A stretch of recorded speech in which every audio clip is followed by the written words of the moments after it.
Budget আপনার কত? মানে কি 5 লাখ টাকার মতো। 5 লাখ একান্ত। হ্যাঁ, না এক ধরনের গিফট আছে। আমি আসলে গিফট দিতে পছন্দ করি।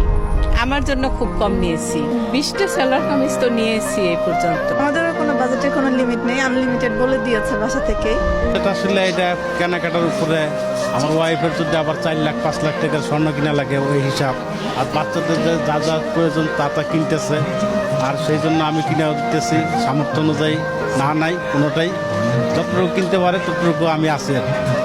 বাজেটের কোনো শেষ নেই। কম করে নিতে পারি তাইলে আর কি, কিন্তু এখন তো বাজারে যে কাপড় চোপড়ের দাম, আমগুলোর মধ্যবিত্তের মানুষের কেনাই বড় টাক।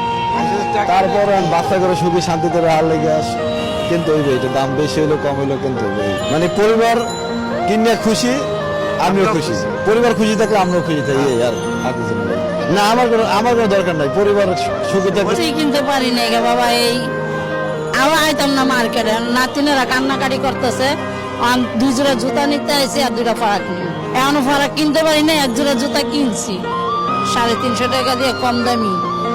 কি করবো, 2000 টাকা 2500 টাকা আনছি, এটা দিয়ে জানিতে পারি। লঙ্গি কিনছি, জামা কিনছি বাবুর লিগা, আর এর লিগা জামা কাপড় কিনি। 400 টাকার মধ্যে কিনছি, 350 টাকার মধ্যে কিনছি, 200 টাকার মধ্যে কিনছি, 250 টাকার মধ্যে কিনছি। মার্কেট করতে আসছি, আমি 600 টাকার মতো মার্কেট করছি, 750